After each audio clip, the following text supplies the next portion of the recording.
kapayapaan ang sumaatin pong lahat. Elder Ryan Bernabe po, isa sa mga lingkod ninyo sa kabanal-banalang Iglesia ng Diyos kay Kristo Jesus. Sa araw na ito, hindi lamang isang magandang araw ang ipinagkaloob sa atin ng Diyos, kundi isang pinagpalang araw. Blessed sapagkat binigyan tayo ng panibagong araw na taglay ang buhay, ang kalakasan at liwanag ng ating pag-iisip. Ang panibagong buhay ay isang sign ng panibagong chance na maaari nating gamitin upang magbago. Ang kalakasan ay dapat nating gamitin sa pagpupuri sa ating Diyos. Tayong pumayag na ito ay masayang lamang. Ang binigay na kalayaan ng pag-iisip ay gamitin natin sa tama at upang mapuri at mapaglingkuran ng ating Diyos. Ang panibagong pagkakataong hatid sa atin ay tanggapin natin dito sa Blessed Day. Simula ng umaga at damhin ng pagpapala, araw ay gawing payapa na Espiritong Banal ang kasama. May matibay na pag-asa, tayo ay mga pinagpala na tanging sambit ng puso. Ama, salamat po. A blessed day to all. Isang pinagpalang araw sa inyong lahat. Sa atin na mga mananampalataya sa salita ng Diyos. Napakahalaga na sa bawat araw na dumadaan sa ating buhay ay may guide tayo na nagiging batayan ng ating meditation o reflection. Kaya sa bahaging ito ng Blessed Day, buong kaligayahan po namin ipaglilingkod sa inyo ang daily reflection na hango sa mga aklat na isinulat ng kapatid na Hiel, na siya pong pangunahing lingkod sa kabanal-banalang Iglesia. At ang daily reflection natin para sa araw na ito ay hango sa daily reflection na love notes. Pakinggan po ninyo ang sinasabi.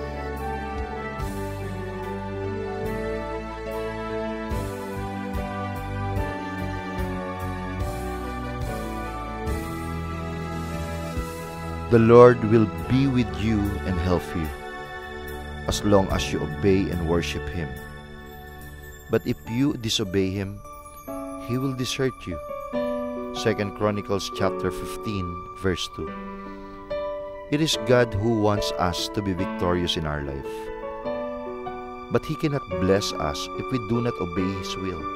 He will not make miracles in our lives if we do not have faith in Him. He will also not continue giving us the best in life if we do not thank Him and honor or worship Him. He is holy and only dwells in us if we lead holy lives. He will abandon us if we abandon Him by leading sinful lives and not doing His will. Have faith in God. Obey His commands. Honor Him. Live holy and enjoy God's blessings in your lives. Ang Panginoon ay sumasayo, samantalang kayo sumasa Kanya. At kung inyong hanapin Siya, Siya'y masusumpungan ninyo. Ngunit kung pabayaan ninyo Siya, Kanyang pababayaan kayo. Ikalawang Kronika, Kapitulo 15, versikulo 2. Ang Diyos ang nagnanais na tayo ay maging matagumpay sa buhay. Ngunit hindi niya tayo mapagpapala kung hindi natin susundin ang Kanyang kalooban.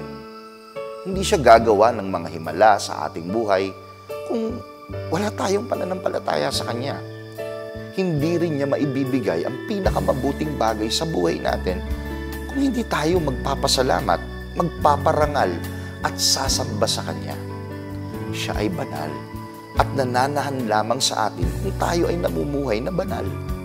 Iiwan niya tayo kung iiwan natin siya sa pamamagitan ng makasalanang pamumuhay at hindi paggawa ng Kanyang kalooban. Pagkaroon ng pananampalataya sa Diyos. Sundin ang Kanyang mga utos. Parangalan siya. Mamuhay ng banal at tamasahin ang mga pagpapala ng Diyos sa iyong buhay.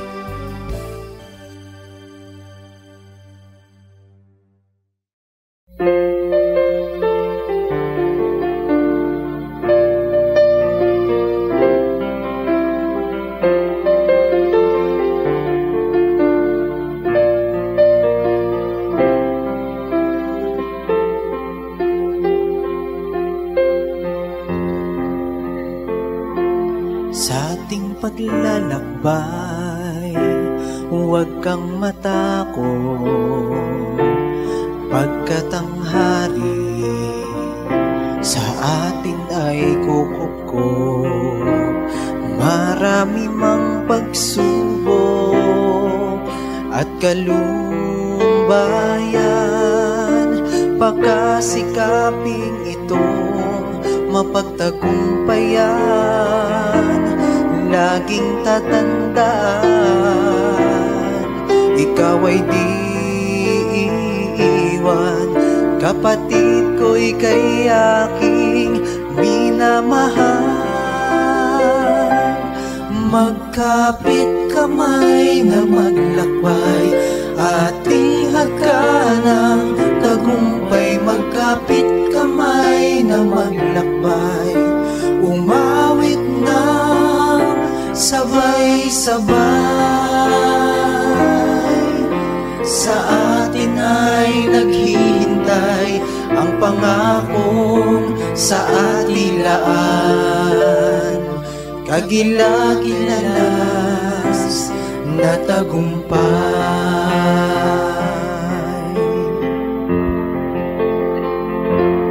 Huwag kang mangangamba, huwag manghimago, alalahan pangako niya sa atin. Ikaw ay tutulungan, di pababayaan. Agape niya sa atin ay laging laan. Kaya kapatid ko, laksan ang loob mo, sa paglalakbay kami kasama mo. Magkapit kamay na maglakbay, ating hagkanang tagumpay. Magkapit kamay na maglakbay, umawit ng sabay-sabay. Sa atin ay naghihintay ang pangakong sa atilaan, kagilagilalas na tagumpay.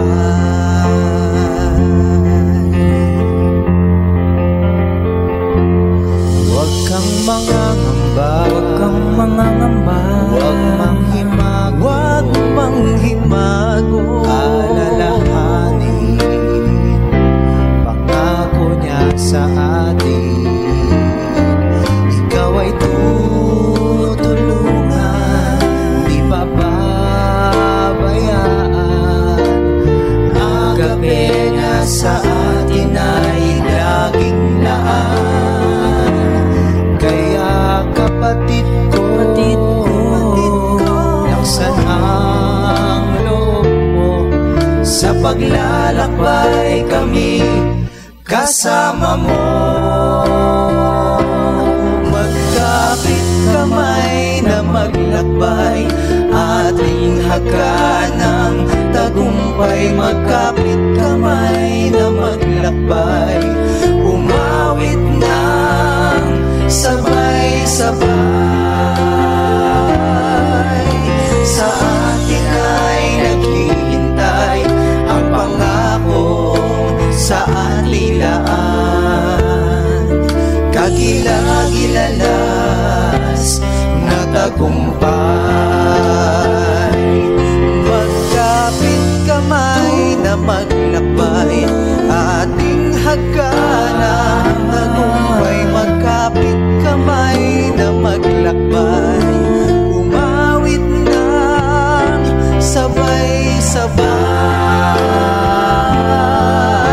Sa atin ay naghihintay ang pangakong sa atilaan, kagilagilalas na tagumpay.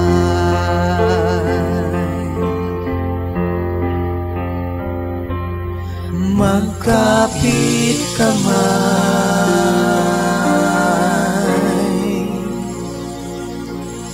na A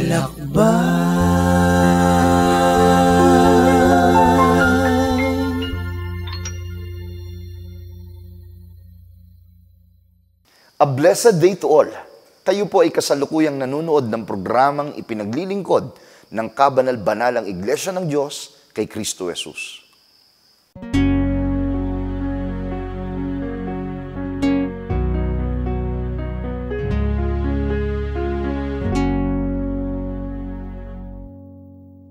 Lahat ng posibleng paraan upang tayo ay maingatan sa kabutihan ay ginawa at gagawin ng ating Panginoon. Isinusugo niya ang kanyang banal na espiritu upang gabayan at turuan tayo. Mayroon tayong mga spiritual leaders at mga kasama sa buhay na tunay na nagmamahal sa atin. Sila'y mula din sa Panginoon upang makapanatili sa tamang pananaw sa ating pambuhay. Bukod sa mga nabanggit, may isa pang tulong na mula sa Panginoon na kailanman ay hindi tayo hihiwalayan. Lagi nating kasama at lagi ay nagpapaalala sa atin ng mabuti. Kilalanin po kung sino siya sa pamamagitan ng pagtuturo po ng ating Elder Jem sa segment na Gabay ng Pamilyang Kristiyano.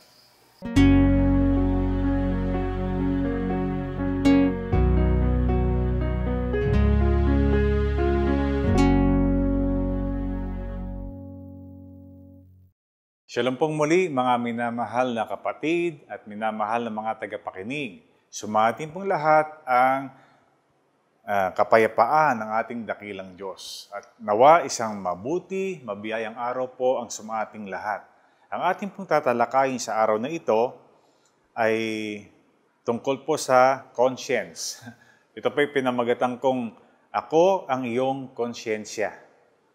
Kasi alam niyo po, tayo bilang mga tao, isa sa malaking kaibahan natin sa mga animals, we have a conscience, yung pagkataong loob na yung ating pong budhi.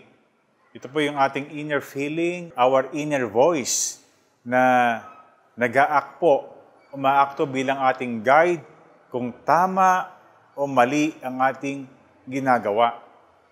Kaya mahalaga po na talagang buhay na buhay ang ating konsyensya. Kasi ito po yung, sabi nga, yung inner feeling, di po ba? Inner voice na nag-guide sa atin para huwag gawin yung mali at sa halip gawin natin yung tama. Alin po yung halimbawa? Halimbawa po, merong isang tao na he had a guilty conscience about his desires. Yung mga gusto niyang gawin. Pagka po yung mga desires natin, magdudulot po ito na nakukonsyensya tayo. Yun po hindi tamang gawin, di po ba? So tayo bilang mag-asawa, sa ating pamilya at sa ating mga anak, mahalaga po na merong inner self or inner feeling, inner voice na nasa sa ating pagkatao na kumukonsyensya sa atin para gawin natin tama, gawin ang nararapat, hindi para lang sa ating sarili, kundi para po sa kalawalhatian ng Panginoon na lumikha sa atin. Alam niyo po sa Aklat ng Mga Gawa, sa 24:16, ito pong nakasulat.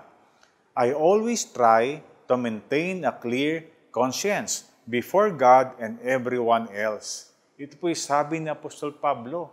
O lagi niyang sinasabi, lagi kong sinisikap na ma-maintain yung malinis na konsyensya sa harap ng Diyos at sa harap ng sino mang tao.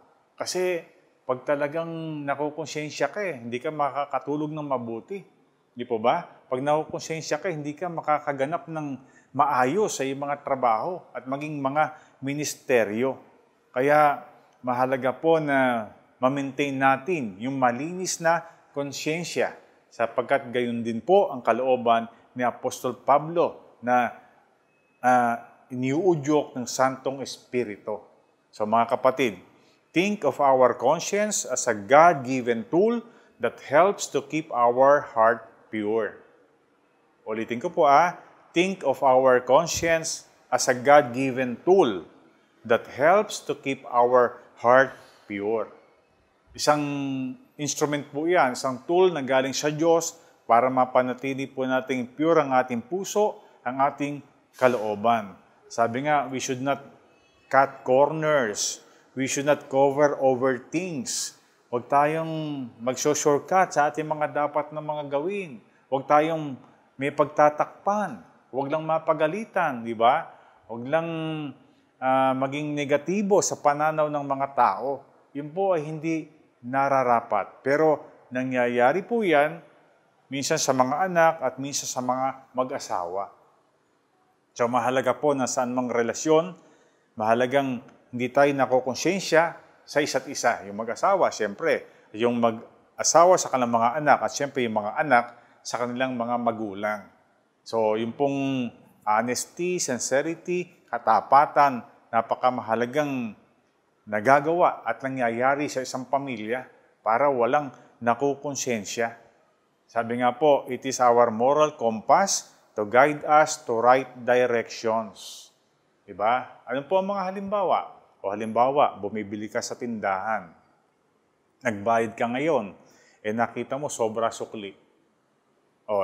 Kadalasan ng tao, pag wala kang konsensya, iuwi mo na yung sukli kahit sobra, di po ba? Pero kung nakukonsensya ka, kahit maliit lang yan, sasauli mo. Kawawa naman yung store owner.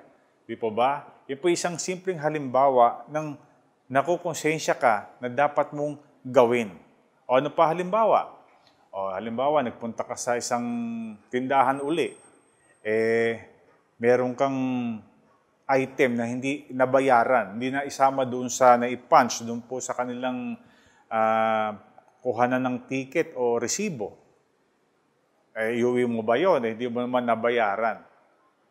Kung wala kang konsensya, gusto mo makalamang, makaisa, iuwi mo. Pero kung nakukonsensya ka, kasi alam mo, hindi tama iyon. Di ba? Kahit nga ba, empleyado lang yung nandoon sa cashier.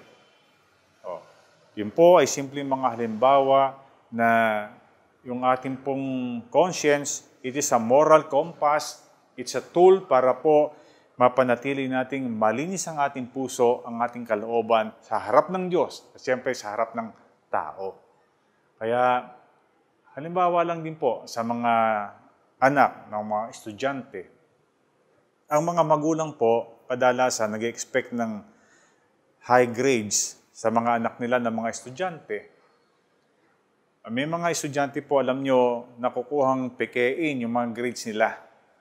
O kaya naman, kung hindi tinitignan ng kanilang mga magulang, sasabihin, ganito ang kalang nakuha, maging sa mga exams. Para ma-please yung kanilang mga magulang. Pero alam nyo, yun po ay mali. Ang isang anak po, isang estudyante, na nagsisinungaling ng kanyang mga nakukuhang grades sa school, dapat nakukonsensya siya pag hindi po eksakto o tama ang kanyang sinasabi. Kasi napakamahalaga yung honesty kaysa po yung intelligence, di po ba? O ano mo isang napakatalinong tao kung sinungaling, kung siya hindi tapat. So tayo po bilang mga Kristiyano, pamilyang Kristiyano, kung katapatan mahalagang makita sa atin para hindi tayo makonsyensya. Alam niyo po, ang hindi mabuting nangyayari, pagka po ang isang tao, mapamagulang o mapaanak, nasanay na, hindi na nakukonsensya, yun po ang isang napakasamang kalagayan. Hindi po ba? Kasi wala nang wala nang nag-guide sa'yo, wala ka ng moral compass. Kaya kahit masama ang isang bagay, dahil nakasanayan mo na, hindi ka na nagigilty, hindi ka na nakukonsensya, kapahamakan mo na yon, di po ba? Hanggang sa lumaki ng lumaki ang nagagawang kasalanan, lumaki ang nagagawang kasinungalingan, hanggang tayo po'y malubog at maging karapat-dapat na sa kapahamakan. Yun po ang hindi dapat na mangyari. Ano pa halimbawa? We should always pay attention to the inner nudging that makes you stop and question your decisions. Lagi po yun. Pagka po may mga doubts tayo, kung ang desisyon natin sa tingin natin mali, huwag po nating ituloy. Huwag po nating gawin. Kung tayo nakukonsensya sa isang desisyon na hindi tama, o halimbawa, magulang, paparusahan mo yung anak mo, hindi naman talagang karapat-dapat sa ganong kahigpit na parusa. Dahil hindi niya sinasadya at naghingi siya ng sorry. May inner nudging na nagsasabi sa'yo, o dapat ganito lang parusa mo. Dapat i-forgive mo na yung anak mo. Ganun po tayo dapat bilang mga magulang. Kapag ka nakita natin sobra-sobra ang ating parusa at pagdisiplina at nakukonsensya tayo, huwag po nating ituloy. At maging sa relasyon sa mag-asawa, pagka po may mga tingin natin dapat pagtakpan kasi baka magalit ang asawa natin, madisappoint siya sa atin, pero dapat mong sabihin, dapat po nating sabihin yon. Kasi magiging dalahin po natin ang isang lihim at siguradong maari na matuklasan din yon ng ating asawa. So, ba't ka pa maglilihim? Ba't ka pa magkakaroon ng inner feelings, ng guilty feelings? Pwede mo namang sabihin at aminin. Ngayon, kung madisappoint siya, ganun talaga. Kaysa naman, hindi po tayo naging tapat sa ating asawa. So, yun po ay mahalagang mapag-aralan natin at tanggapin po natin na mga magkakapatid. May isang pangyayari po, na isang businessman, sumulat sa BIR, sa kumukuha ng mga taxes. Narito po ang aking taxes, ang aking tax for a certain period of time. Ito pong corresponding amount, sabi nung sa sulat. Kasi nakukonsensya po ako, kaya binigay ko ang ganitong halaga. And if my conscience still bothers me, I will give also the remaining. Yun po ang nilalaman ng kanyang sulat. Kasi nababothered ang kanyang ang puso niya. O ganda ng kita niya sa negosyo, hindi siya nagbibigay ng tax. Kaya lang, yung tax na ibinibigay niya, kulang pa pala. So sabi niya sa sulat, if my conscience still bothers me, bibigay ko na eksakto talaga na tax na dapat. Yun po ay pangyayari na napakamahalagang nakukonsensya tayo. Merong inner nudging sa ating isip, sa ating puso na nagsasabi, gawin mo yung tama. Huwag mong gawin yung mali. Alang-alang sa paging dapat natin sa pagpapala ng ating Panginoon. Sabi po sa Roma 13:5, therefore, it is necessary to be in subjection, not only because of wrath, but also for conscience sake. May binabanggit talagang konsensya rito. Alang-alang sa konsensya, magpagpasakop po tayo kung kinakailangan para maging maayos lang ang ating budhi, maging malinis lang ang ating kalooban. Pasakop o sumunod tayo sa kalooban ng Diyos, pasakop o sumunod tayo sa batas ng gobyerno. Diba? Napakahirap po na halimbawa, alam nyo ako po, na-experience ko na mag-drive ng walang lisensya. Kasi hindi ho walang konsensya, walang lisensya. Magkatulog kasi. Naranasan ko po yun, hindi ko akalain na yung palang lisensya ko, wala sa wallet ko. Nakarating ako ng Maynila from Malolos. Buti na lang, hindi ko alam na wala akong lisensya. Dahil doon, payapa pa rin akong nakapag-drive. Diba? Ngayon po, ang problema, nung nandoon na ako sa Manila, nung ko na-realize na wala pala akong lisensya. So ako'y nakonsensya ngayon. So dahil po doon, nung pauwi na, talagang hindi na ako mapalagay. Kasi baka ako mapara ng polis, di ba? Hindi na maging maayos ang aking pagdadrive. Kasi nakukonsensya na ako, wala akong lisensya. Pero nung hindi ko po alam na wala akong lisensya, nung papunta sa Manila, okay lang. Pero nung malaman ko po na wala pala akong lisensya, talagang kinabahan na ako pagdadrive pa uwi. Buti na lang, awa ng Diyos, di po ako nahuli. So pinakikita po sa pangyayari mga kapatid, na mahalaga po tayo bilang mga Kristiyano, mga magulang, mga anak na Kristiyano. Pagka alam po natin ang isang bagay ay mali, dapat tayo makonsensya. Halimbawa, wala kang lisensya, drive ka ng drive, hindi ka na nakukonsensya, mali na po yun. Di po ba? Tapos sasabihin mo, ikaw ay diakono, ikaw ay pastor, ikaw ay member ng kabanal-banalan. Di po ba? So yun po ay napakamahalaga na maingatan po natin na mga magkakapatid na nababother tayo pagka may ginagawa tayong mali at hindi karapat-dapat sa harap ng ating Panginoon. So mapa-anak yan na, mapa-magulang. sa negosyo, sa trabaho, sa pag-aaral, mahalaga po yon. O halimbawa, ang isang estudyanteng nangongopya. O hindi ka na nahihiya sa kaklase mo, hindi ka na nakukonsensya sa Diyos, maging sa teacher mo, mali po yon. Kahit hindi ka makasagot ng eksakto, kahit marami kang mali sa exams, huwag ka lang mangopya kasi mali yon. Di po ba? Yun po yung halimbawa, simpleng halimbawa ng pagiging tapat sa sarili at para maingatan ng purity ng ating puso. Sabi nga, do not ignore the promptings of your conscience or let your conscience callous o parang nagkakalyo na, wala nang pakiramdam. Di po dapat na mangyari yun sa atin. Hindi ka na nakukonsensya pag mali ang ating ginagawa. One way to achieve happiness is to have either a clear conscience or none at all. Yun po isang kasabihan. Paano ma-achieve ang happiness? You have either a clear conscience or none at all. Yung none at all, mali po yun. Nagagawa mo masaya, mapayapa, sa kabila na hindi ka na nakukonsensya o wala ka ng konsensya, mali po yun. Tungo po yun sa kapahamakan ng tama. Yung pong masaya ka dahil you have a clear conscience. Wala kang ginugulangan, wala kang dinadaya, wala tayong inililihim. Kumbaga, inilalagay po natin ang lahat ng bagay sa tama at sa kaayusan. So sana lagi po may nagsasabi sa ating sarili, ako ang iyong konsensya. Itong dapat mong gawin. Itong dapat mong hindi na gawin. Sabi nga po, yung conscience po, it is our built-in warning system when it hurts you.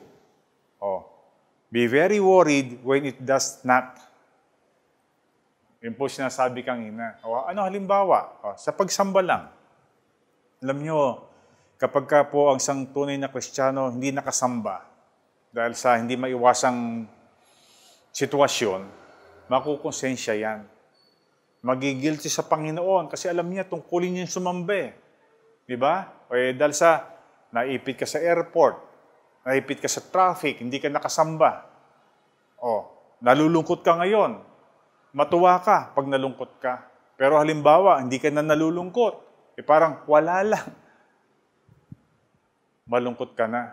Sapagkat hindi ka na nakukonsensya. Hindi mo na nakikita na meron kang dapat tupdin na utos ng Panginoon. Ano halimbawa? Sa pag-awit lang po, yung mga awit ng Sion, o kahit po yung mga diakono, diakonesang dumadalaw. Tungkulin mong umawit. Pero hindi ka nagising na maaga, hindi ka nakaawit. Pag ikaw'y nakukonsensya at hindi ka nakaawit, be happy. Pero halimbawa, hindi ka nakaawit, payapa ka pa rin, doon ka malungkot. Sapagkat nagkakakalyo na konsensya mo. Ibig sabihin, kahit maling ginagawa, parang wala lang. So yun pong dapat nating iwasan. Sabi nga kanina, built-in warning po natin yan, built-in warning system. Be very happy when it hurts you, pag nasasaktan ka. And be very worried when it does not. Diba? So sana po, nakukuha niyo po yun, at alam ko, nakukuha natin yan. Isa pang mahalagang bagay po mga kapatid, mga kaibigan, we should examine our motives. Halimbawa, saan man po mga sitwasyon. Pagka po ang motibo natin, para lang po sa ating kapakanan, hindi po dapat na magkagayon. Tayo po nilikha ng Panginoon, hindi para sa ating sarili. Ang pinakamabuti po nating magagawa bilang tao is to love. Diba? Ang magmahal, una sa Panginoon, at ang katunayan pagmamahal sa Panginoon ay ang magmahal sa ating kapwa. Pagka po meron tayong mga motibo na parang minamanipulate natin ang ating kapwa para sa ating kapakanan, yun po ay hindi nararapat. Makonsensya na po tayo pagka ganun ang ating purpose o ating misyon sa isang sitwasyon o sa isang bagay.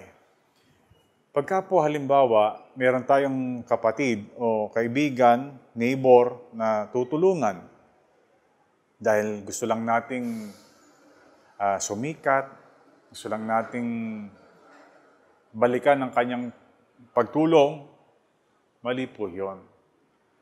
Pag-aralan po natin palagi ang ating motibo. Ang ating motibo palagi, kung meron man tayong tutulungan, is for God's glory. Hindi po para sa ating ikasisikat o ikatataas. Lagi po ay para sa Panginoon. Pagka may iba po tayong motibo, hindi tamang motibo, dapat na po tayong makonsensya. So mahalaga po na we should examine our motives sa anuman pong mga sitwasyon sa pagbibigay, sa pagpapatawad, at maging sa pagpapatupad ng mga alituntunin sa ating mga kasama, lalo na po sa sambahayang Kristiyano. Yung pong mga bata, yung children, always be truthful to your parents. Hindi lang po sa parents, maging sa iyong teachers, maging sa iyong siblings o mga kapatid. May hiniram ka bang gamit ng kapatid mo? Nakalimutan mong isauli, ayaw mong magalit siya sa'yo. Aminin mo, makonsensya ka kapag hindi mo inamin at hindi mo sinabi ang totoo. Halimbawa, ikaw ay estudyante, meron kayong exams, meron kayong assignment. Yung assignment mo, pinagawa mo lamang, hindi ikaw ang gumawa. Dapat nakukonsensya ka kapag hindi ikaw ang gumawa. Yun po ang mga simpleng bagay na dapat nating matutunan upang saan man pong sitwasyon sa pagtatrabaho, pagninegosyo ay mai-apply para mag-glorify ang Panginoon. Yung pong pandaraya, panggugulang, pang-iisa sa ating kapwa o saan man pong sitwasyon para sa ating advantage, hindi po karapat-dapat sa isang morally upright na dapat kalagayan natin bilang mga Kristiyano. So unang-una, tayo po bilang mga magulang, maituro po natin yan sa ating mga anak. Halimbawa, sa ating pong ministry din, di ba? Pagbutihin po natin ang ating ministry to glorify God. Hindi po para tayo ay matanyag o kilalanin ng sinumang pong tao o kaya ng ating mga kapatid. At ang motibo natin sa pagganap ay para masamba ang ating Panginoon. Iba kasi, gustong umawit kasi para makita sa screen, makita sa TV. Pagka sa sambahan na wala ng mga tao, ayaw nang umawit. Mali po yun. Mali po yung motibo. Di po ba? Kaya yan po yung halimbawa lang, simpleng halimbawa. Sa mga parents naman, halimbawa, nagtatrabaho o kaya ay may negosyo, maging tapat po tayo sa ating business dealings, sa ating pong pagtatrabaho. Huwag kang mandadaya sa oras, huwag po tayong magbubulakbol sa ating trabaho. Gawin po natin ito, kagaya ng ginagawa natin para sa Panginoon. Kaya yung pong bagay na yun, hindi lang sa gawain sa iglesia. Anong pong bagay natin ginagawa, tatrabaho ka, nag-aaral ka, nagninegosyo, we should do it as if we are doing it for the Lord.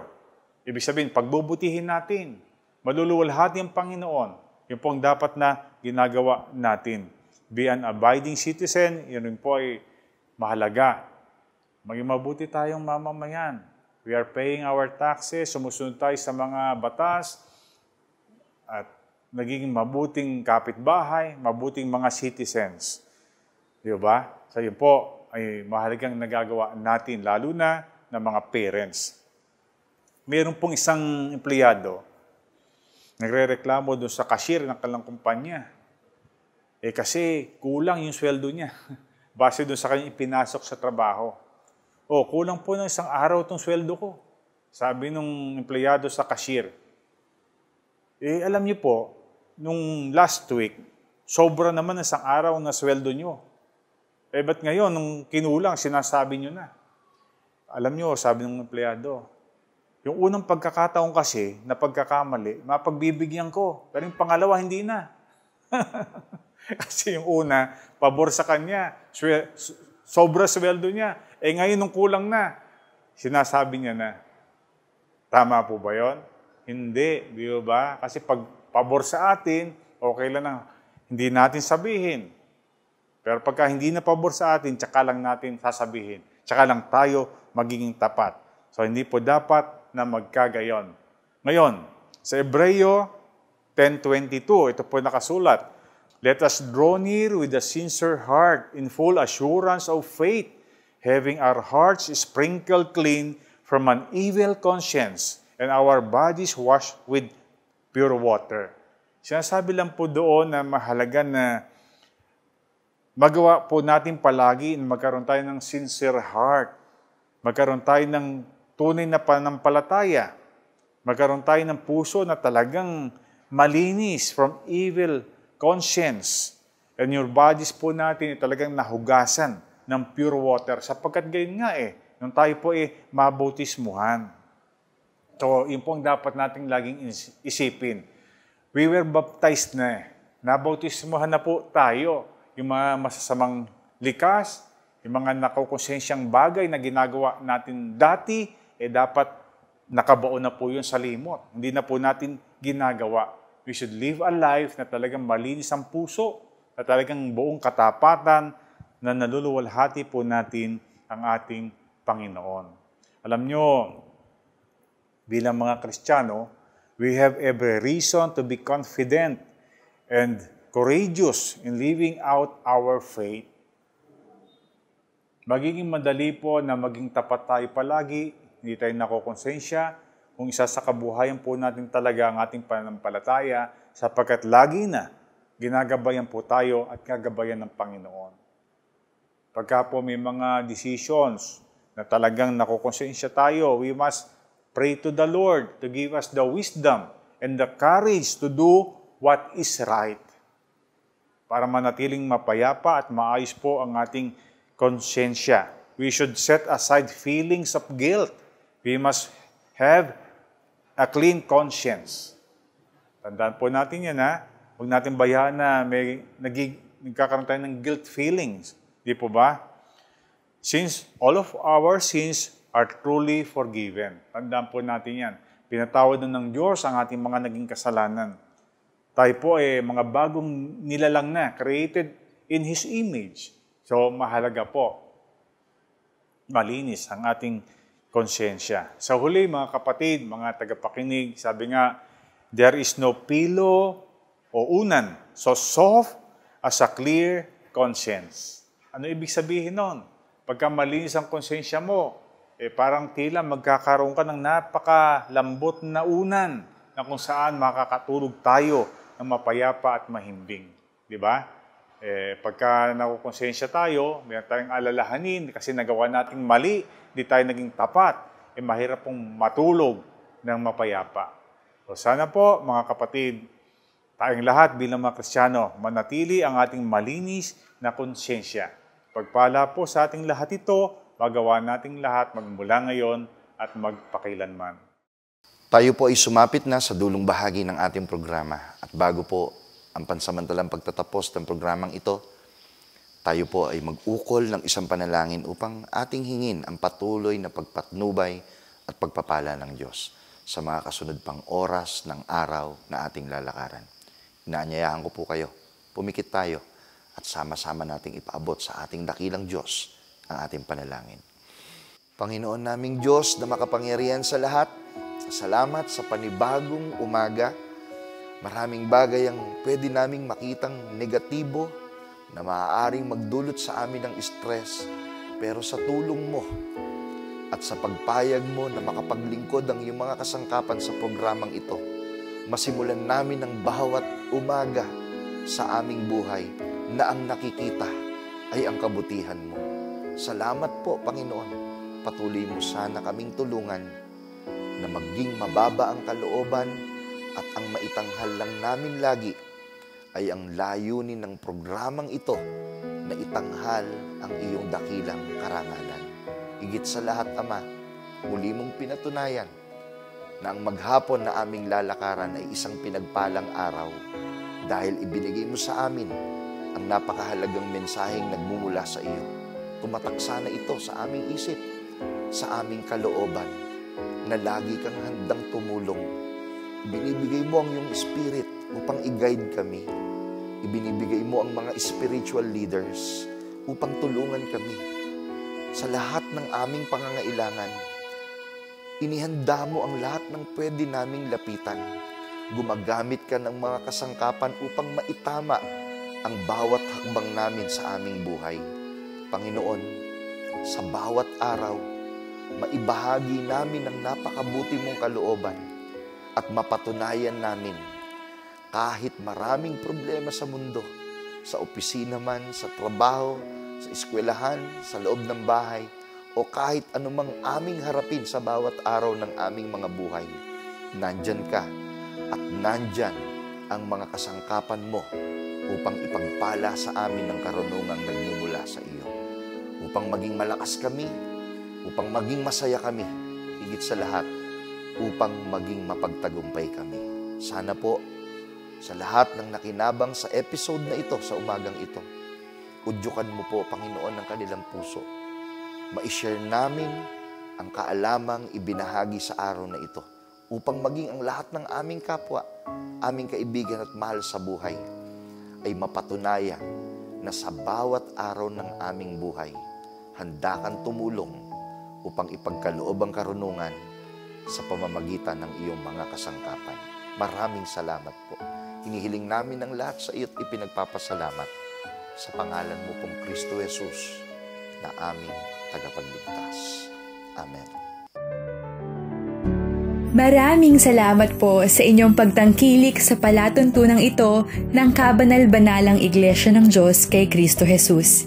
Kung nais po ninyong mapanood ang iba pa naming programa, mag-subscribe sa ating YouTube channel na The Most Holy Church at bisitahin ang aming Facebook fanpage na MHC Media. Upang lubos po ninyo makilala ang kabanal-banalang Iglesia ng Diyos kay Kristo Jesus, bisitahin ang ating official website na www.mostholychurch.com. Para naman po sa inyong katanungan, prayer request, o libreng Bible study sa inyong tahanan, i-post lamang ang kahilingan sa comment section ng programang ito. Maaari din po kayong tumawag o mag-text sa mga sumusunod na numero. Sa Smart o Talk and Text, 0909-555-5009. Sa Globe o TM, 0926-383-0454. Sa Dito SIM, 0991-419-2027. At sa landline, 8255-6949 o 8553-0946. Maraming salamat po. Maraming salamat po sa inyo, mga mahal na kaibigan, at maging sa ating mga kapatid. Sana ay patuloy ninyo kaming samahan sa mga kasunod pang pagtatanghal ng programang Blessed Day. At sama-sama nating muling tanggapin ang araw na pinagpala ng kataas-taasang Diyos. Muli, ito po ang inyong lingkod, Elder Ryan Bernabe, para sa programang Blessed Day. Hanggang sa muli po natin pagkikita, isang pinagpalang araw po ang sumaating lahat. Let us all have a blessed day.